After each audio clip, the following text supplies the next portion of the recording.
Kalalaya ko lang po, pansamantala. Maraming salamat po doon sa mga taong nagmalasakit at tumulong sa akin. Maraming salamat po. Ako po ay may pagkakamali, maaari, at tama naman po yung ginawa nila na ako ay hulihin. Humingi rin ho ako ng kapatawaran sa inyo.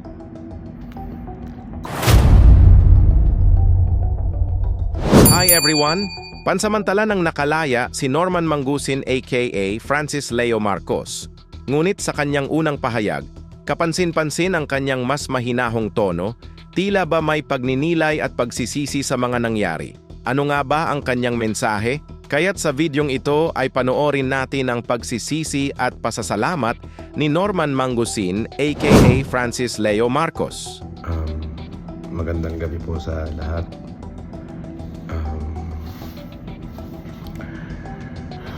Kalalaya ko lang po, pansamantala. Maraming salamat po doon sa mga taong nagmalasakit at tumulong sa akin. Maraming salamat po doon sa mga taong patuloy pong sumusuporta sa akin. Maraming salamat po sa inyo. Ayon kay Norman Mangusin, napakasakit daw ang naging epekto ng nangyari hindi lamang sa kanyang pangalan, kundi lalo na sa kanyang mga anak. Dahil daw sa ganoong kababaw na kaso ay para daw siyang nahatulan na isang kriminal.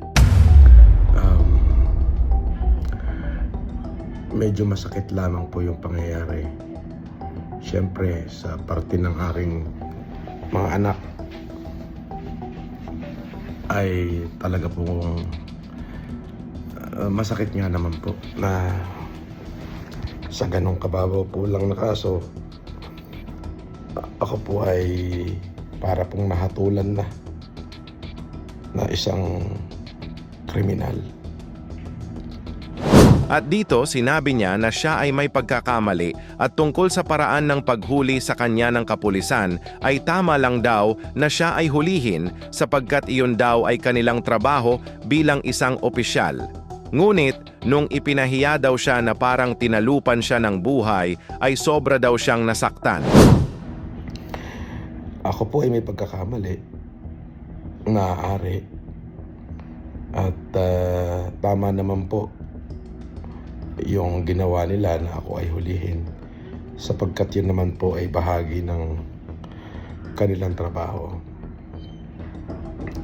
Ngunit po yung ako naman po ay ipinahiya nila na para bagang tinalupan na ho nila ako ng buhay. Opo, ay sobrang sakit po. May mensahe naman si Norman Mangusin sa kapulisan.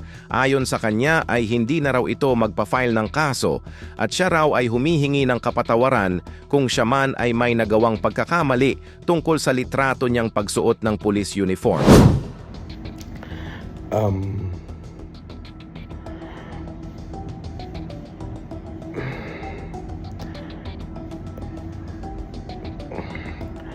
Para ho doon sa mga kapulisan, hindi na po ako magkakaso sa inyo. Pinagpapasa Diyos ko na lang ho. Maaaring kayo po ay sumusunod lamang. At dun sa PNP, kung ako po ay nakagawa ng pagkakamali dahil po dyan sa kumalat na litrato ng pagsusuot ng kung saan ako po ay nakasuot ng police uniform, humingi rin ho ako ng kapatawaran sa inyo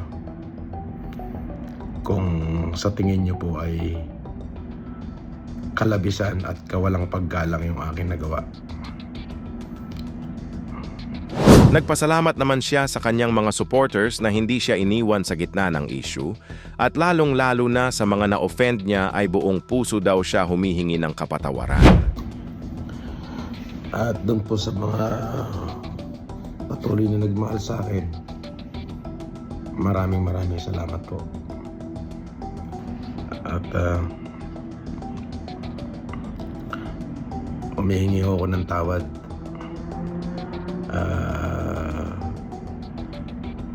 sa mga taong na-offend ko.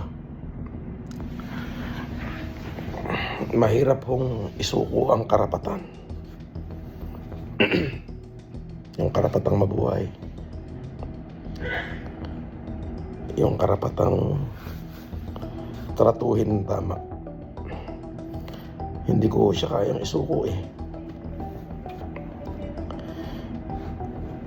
Salamat din ako dun sa nagsimpatya sa akin. Maraming salamat po. Dagdag pa niya ay handa niyang harapin ang anumang parusa na ipapataw laban sa kanya kaugnay ng issue ng pagsusuot umano ng police uniform. Humihingi rin siya ng paumanhin sa NAPOLCOM at sa mga taong maaaring naapektuhan ng insidenteng iyon. At sa PNP po, kung kayo po ay sa tingin nyo nakalabisan ho yung aking ginawa doon sa nakumakalat na pagsusuot ko ng uniforme, patawarin nyo ho ako. Wala ho akong masamang intention doon. At kung ano man ho yung karampatan na kaso o parusa na ipapataw nyo sa akin, ay haharapin at tatanggapin ko po. Sa huli, nagpapasalamat si Norman Mangusin sa kanyang mga supporters dahil sa pagmamahal at suporta na ibinigay nito sa kanya. Para sa mga supporter ko, maraming salamat po sa inyo sa pagmamahal ho na pinakita nyo sa akin. Ako muna ho ay magpapahinga muna at talaga hong sobrang napagod po yung aking katawan. At hindi ko ho maipaliwanag yung nararamdaman kong kapaguran. Salamat po sa pagmamahal at pagsuporta. Yung patuloy kayong nandyan para sa akin. Yun po ay napakalaking bagay. Yun lamang po. At maraming salamat po. Magandang gabi po sa inyo. Ano ang masasabi ninyo? Tama ba ang naging proseso? O may pagkukulang sa paraan ng pagtrato? I-comment ninyo ang inyong opinyon sa ibaba. Huwag kalimutang mag-like, share, at mag-subscribe para sa iba pang update sa mga mainit na issue.